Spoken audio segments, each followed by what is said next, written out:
During debates on the banker bailout bill on the floor of Congress last week, Congressman Brad Sherman made a startling revelation. Many of us were told in private conversations that if we voted against this bill on Monday, that the sky would fall, the market would drop 2,000 or 3,000 points the first day, another couple thousand the second day, and a few members were even told that there would be martial law in America if we voted no. Martial law is defined as the rule by military authorities imposed on a civilian population. According to an article in the Army Times last month, the administration's threats of implementing martial law is not idle talk. In this shocking article, the U.S. Army admits they're bringing a combat team back from Iraq to continue their mission in America, and that this combat team will be assigned to NORTHCOM to assist in the event of civil unrest in crowd control through non-lethal weaponry. This deployment is of course in direct violation of long-standing laws known as Posse Comitatus and the Insurrection Act, which strictly prohibit the U.S. Army from policing American citizens on American soil. While such extraordinary steps toward the open implementation of martial law on the streets of America might seem like the Bush administration's last-ditch effort to keep the public in check while they rob the Treasury of hundreds of billions for their banker friends, it is crucial to understand that this is only the final stage in a careful plan that has been unfolding for decades through both Republican and Democrat administrations.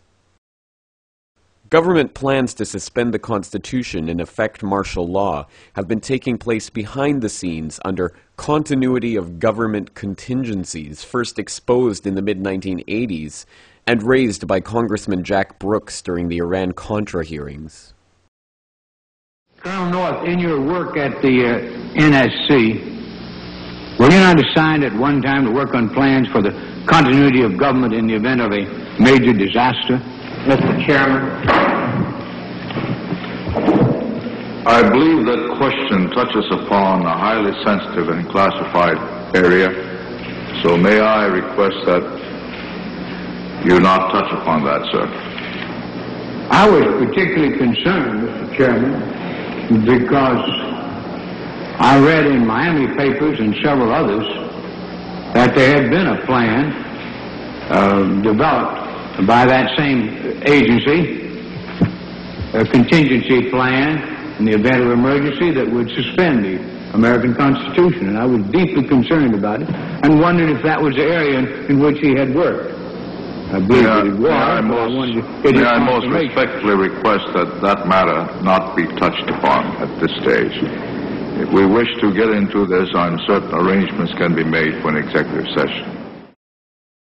Urban warfare drills took place throughout the 90s, with American troops training with foreign soldiers to arrest and detain U.S. citizens. What you're seeing is real. April 10th through April 20th in Swansboro, North Carolina. This has been repeated across the country in the last 2 years. So-called urban warfare training in America. Of course, in the case of Swansboro, they actually pulled people over and searched their vehicles with the local police department. A local listener sent me this video of the Swansboro incident. You see, they take out groups of young officers from across the country in the Marine Corps and teach them that it's okay to go into American towns and cities and take over the city halls and search vehicles.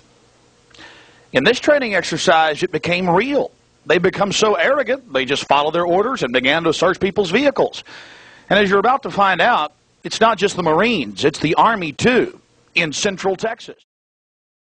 These drills quickly became reality, as in 2005 the National Guard was deployed in the wake of Hurricane Katrina to seize legally held guns from law-abiding citizens against their will and at gunpoint. No one will be able to be armed. We will take all weapons.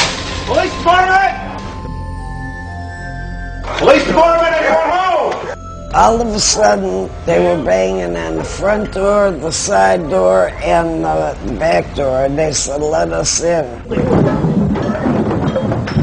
I said, "It's not even loaded," and I dropped it on the floor. You got a gun? Well, they punched me in the face. Look at my black and blue marks. Look at what they did to me.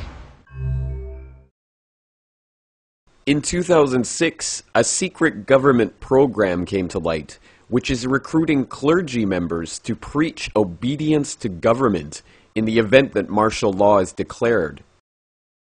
In 2007, the program was confirmed on CBS News.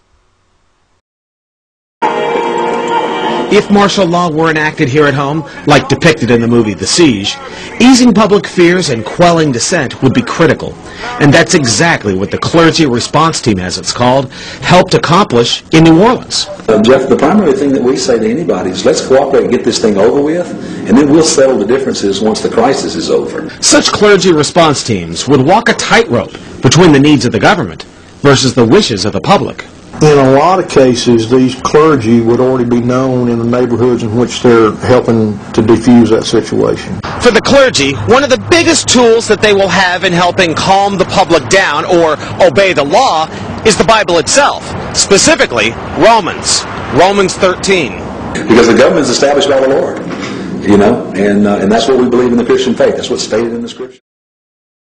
And on May 9th, 2007, President Bush signed off on National Security Presidential Directive 51. This top-secret continuity of government plan effectively makes the president a dictator, allowing him to declare a national emergency for any reason whatsoever and implement martial law without the approval of Congress. The plan itself is so secret that not even members of the Homeland Security Committee in Congress are allowed to see its contents. But now they've denied the entire Homeland Security Committee of the United States House of Representatives access to their so-called detailed plan to provide for continuity of government. They say, trust us. Trust us, the people who brought us Katrina, to be competent in face of a disaster. Trust us, the people who brought us warrantless wiretapping and other excesses eroding our civil liberties. Trust us.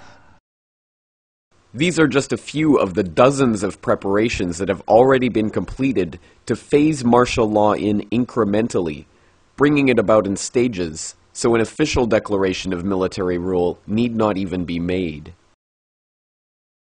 But if martial law is already a reality, what excuse will be used to turn the military against the American public?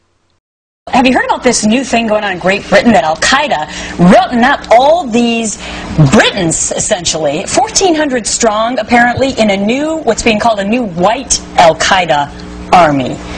Tougher to detect, potentially. Yeah, because they're not Muslims. They look just exactly like regular British people. They're converts. In 2001, Section 802 of the Patriot Act made any criminal offense, even misdemeanors, classifiable as terrorist activity. In 2006, the Military Commissions Act gave the executive branch the authority to declare U.S. citizens and residents unlawful enemy combatants and detain them in undisclosed locations indefinitely. And now, H.R. 1955, known as the Violent Radicalization and Homegrown Terrorism Prevention Act, currently awaiting passage by the Senate, will effectively outlaw dissent of the government, even on the internet.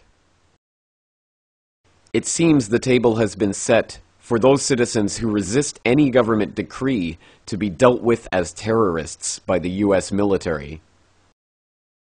And now that the banker bailout bill has been passed despite fierce public outcry, dissent has never been more rife amongst the general population. Every nation in every region now has a decision to make. Either you are with us or you are with the terrorists.